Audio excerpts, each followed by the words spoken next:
Số 58 là nữ 26 tuổi, địa chỉ tại phố Yên Thế, phường Điện Biên, quận Ba Đình, là du học sinh tại Pháp, nhập cảnh tại cảng hàng không quốc tế Nội Bài ngày 15 tháng 3.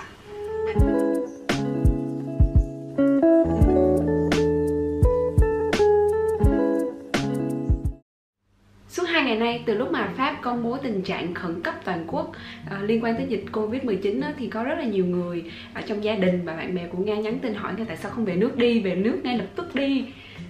Thì thực sự không biết trả lời mọi người như thế nào luôn. Tại vì mỗi người thì có những cái suy nghĩ và cách nhìn nhận sự việc rất là khác nhau. Cho nên bây giờ Nga sẽ chia sẻ với mọi người lý do tại sao Nga vẫn bám trụ tại nơi Paris này khi mà tất cả mọi người đang kiểu tháo chạy về nước hết trơn rồi. Tình hình hiện tại thì Pháp đã có hơn 5.000 ca nhiễm và có khoảng 127 ca đã tử vong. Trong suốt 2 tuần vừa rồi thì cái số ca nhiễm nó tăng lên rất là mạnh. Ban đầu thì chỉ có khoảng 50 đến 100 đến 200 ca một ngày thôi, nhưng mà bây giờ đã có tới 1.000 ca một ngày rồi. Thực sự thì lúc đầu Nga cũng không cảm thấy lo lắng lắm, tại vì từ trước tới giờ các nước ở châu Âu thì luôn luôn được cho là có cái hệ thống y tế khá là tân tiến á, nhưng mà họ lại có cái chiến lược để đối phó với dịch khác với lại các nước châu Á, và điển hình là rất khác so với Việt Nam. Thực tế là ở Việt Nam khi mà biết được tin là có một người nhiễm thôi thì cả đất nước sẽ săn tìm cái ca nhiễm đó, cũng cố gắng xác định F2, F3, F4, F5 của các ca nhiễm đó để ngăn chặn dịch ngay từ đầu. Còn các đất nước ở châu Âu á, điển hình là Pháp á, thì họ đã theo một cái gọi là template chống dịch từ xưa tới bây giờ.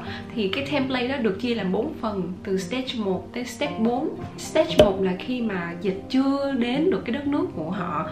Ví dụ như là chị nghe nói là dịch đang ở bên Trung Quốc, đang ở Hàn Quốc thôi, chưa có ca nhiễm nào ở Pháp á, thì đó là stage 1. Thì họ sẽ có những cái biện pháp để ngăn chặn dịch đến với đất nước của họ. Stage 2 là đã có một số trường hợp xuất hiện trong đất nước của họ rồi, thì họ sẽ cố gắng ngăn chặn làm sao để cho cái vùng dịch đó nó chỉ cục bộ ở một số nơi thôi, không để lan ra khắp đất nước.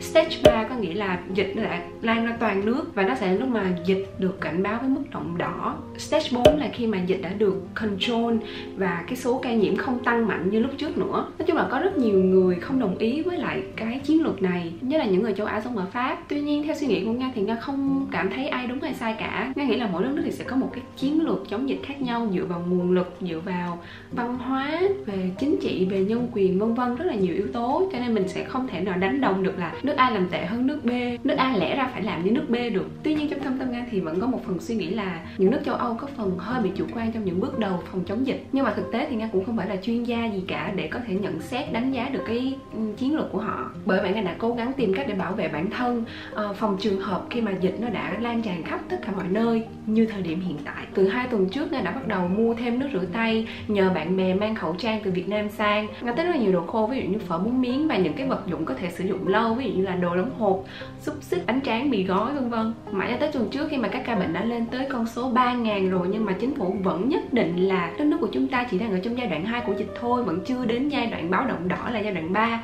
Thì Nga nghĩ là kiểu này sắp toan sớm rồi, cho nên Nga đã xách túi đi siêu thị. Mỗi ngày Nga đi tới 2-3 lượt siêu thị để mua thật là nhiều đồ về tích ở trong tủ. Bây giờ tủ không còn chỗ để mà nhét nữa. Và lý do tại sao Nga không đặt vé máy bay về Việt Nam thì lý do lớn nhất đó chính là Nga rất sợ đến sân bay vào thời điểm này. Thực sự mọi người nghĩ đi, trong thời điểm này thì sân bay là cái điểm nhạy cảm nhất. Đây là nơi mà cho dù các bạn có bảo vệ, mình đeo khẩu trang hay là che chắn gì cỡ mấy đi chăng nữa thì cái nguy cơ mà bạn mắc bệnh từ người khác á, rất là cao. Và tới thời điểm này khi mà dịch đã được báo động đỏ rồi thì Nga nghĩ càng không nên đi ra sân bay để về Việt Nam. Nga không hề có ý chê bai chuyện cách ly hoặc là cơ sở hạ tầng của Việt Nam, tại vì Nga nghĩ Việt Nam đang làm rất là tốt và được cả thế giới công nhận về cái chuyện này luôn.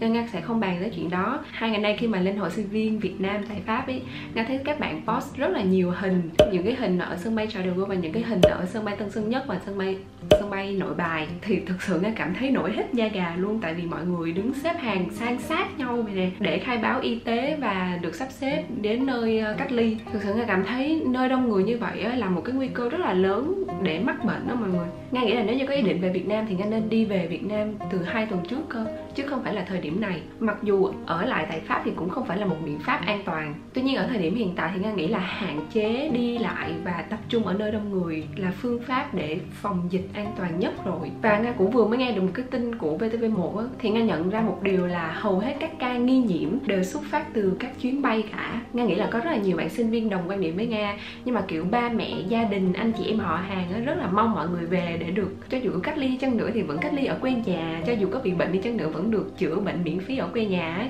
Cho nên có rất là nhiều bạn sinh viên phải đóng gói hành lý rất là gấp gáp và bay về trong ngày hôm qua và ngày hôm nay. Thực ra thì các cô các bác của Nga cũng réo Nga về Việt Nam suốt rồi, nhưng mà thật là may mắn là vì ba mẹ Nga rất là hiểu. Ba mẹ Nga cũng cùng quan điểm với Nga luôn, đó là đừng ra sân bay vào thời điểm này và né những cái nơi đông người nhất có thể. Và nếu như có phải ra siêu thị để mua đồ thì chắc là phải làm theo các anh người Tây ở Vũ Hán lúc mà thành phố bị phong tỏa, xách vali và đeo này nọ đi siêu thị. Hôm kia lúc mà Nga đi siêu thị, Nga xếp hàng chung với lại một số người thì có một cái bác ở đằng trước mặt Nga cứ quay lại nhìn ra ngoài. Nga cũng rất là thắc mắc tại sao bả cứ nhìn mình hoài. Ai ngờ một lúc sau bả quay lại bả hỏi: mày ơi, mày mua khẩu trang ở đâu vậy? Tại vì tao tìm mà có thấy đâu. Nga mới nói là tôi gửi từ Việt Nam qua. Thì mặt bả đúng là thất vọng luôn á, nhìn rất là tội. Ban đầu thì Nga suy nghĩ là ôi trời ơi, sao dân ở đây họ kiểu không sợ chết á, cái ý thức chống dịch của họ sao mà nó thấp dữ, sao mà họ coi thường cái virus corona này dữ. Tại vì bao nhiêu nỗ lực của chính phủ bảo là đừng tập trung chốn đông người, đừng có tham gia các sự kiện này nọ trên 100 người, nhưng mà họ vẫn đi biểu tình, họ vẫn tổ chức mấy cái sự kiện để kỷ niệm này nọ rất là nhiều người luôn. Nhưng mà sau câu hỏi đó của cái bà đó thì Nga mới nhận ra là họ cũng rất là sợ chết. Họ cũng rất là sợ bị lây bệnh. Cập nhật nhẹ là trong lúc mà Nga đang edit clip này thì khoảng 9 phút trước Tổng thống Macron đã tuyên bố lockdown toàn bộ đất nước rồi mọi người ạ. Bởi vì ngày hôm qua mặc kệ nỗ lực của chính phủ khuyến cáo mọi người đừng có ra ngoài đường, đừng có tụ tập ở nơi đông người, nhưng mà người Pháp họ vẫn ra đường, họ ra đầy sông Seine, ra đầy công viên á, để tắm nắng, hưởng thụ mùa xuân đến. Mà số ca nhiễm hôm nay đã tăng lên thêm 1.200 ca nữa. Cho nên mới vừa nãy có một cái thông báo là tất cả mọi người sẽ không được ra ngoài đường nữa, và đóng tất cả các biên giới luôn, hạn chế những cái sự đi lại ra hoặc vào Pháp. Nhưng mà chính phủ thì đang trưng dụng tất cả các khẩu trang để ưu tiên cho bệnh viện và các phòng khám, cho nên khẩu trang ở đây rất là thiếu hụt. Chưa kể chuyện có một số thành phần còn gom đồ và tích trữ cho bản thân quá nhiều tới mức độ thiếu hụt ở bên ngoài. Và thực ra thì theo khuyến cáo của WHO thì khẩu trang không phải là thứ có thể ngăn chặn được dịch bệnh, mà phải tránh chốn đông người và rửa tay. Chính phủ ở đây họ cũng khá là cố gắng rồi. Họ đã cho phép các nhà thuốc được tự sản xuất nước rửa tay và bán ra thị trường với cái hạn mức là không quá 2 chai một người, để tránh cái tình trạng đầu cơ tích lũy. Từ đêm thứ Bảy vừa rồi thì Tổng thống Macron đã tuyên bố là dịch đã ở mức báo động đỏ trên toàn quốc, cho nên tất cả các địa điểm ăn chơi giải trí mà không cần thiết thì sẽ bị đóng cửa. Trường học cũng đóng cửa, chỉ có mỗi tiệm thuốc, siêu thị, trạm xăng, ngân hàng là mở cửa để phục vụ mọi người thôi, tại vì đó là những cái thứ rất là thiết yếu. Cho nên em nghĩ là các bạn sinh viên ở đây ngoài việc đi siêu thị ra, mà đi siêu thị thì cũng cùng lắm một tuần một lần thôi, không cần phải đi ra ngoài và không có tiếp xúc với nhiều người, thì cái nguy cơ mắc bệnh của các bạn cũng không quá là cao. Bởi vậy Nga thấy cái chuyện tháo chạy về Việt Nam vào thời điểm này thì không cần thiết và khá là nguy hiểm. Hôm qua Nga thấy các bạn đăng hình lên và chờ trực ở sân bay Tân Sơn Nhất để được di chuyển đến nơi cách ly á, nhìn rất là vật vờ rồi chen chúc nhau, khổ sở lắm. Mà Nga cũng thấy tội các nhân viên y tế nữa, tại vì bây giờ kiểu tất cả mọi người đều đổ xô về đất nước của mình, cho nên mọi thứ bây giờ cứ bị quá tải ấy. Nhưng nói gì thì nói, đi hay ở là sự lựa chọn của mỗi người, và Nga rất mong là mọi người cho dù chọn đi hay ở thì mọi người vẫn sẽ giữ gìn được sức khỏe và bình an trở về với gia đình. Nga vẫn nghe theo lời của bác Đam thôi, yêu tổ quốc, yêu đồng bào, ai ở đâu ở yên đấy. Tất cả những gì Nga vừa nói chỉ là ý kiến riêng của Nga thôi. Mỗi người trưởng thành thì đều có những cái suy nghĩ và hành động khác nhau dựa trên background của mỗi người, cho nên là mọi người đừng có ném đá Nga tội nghiệp.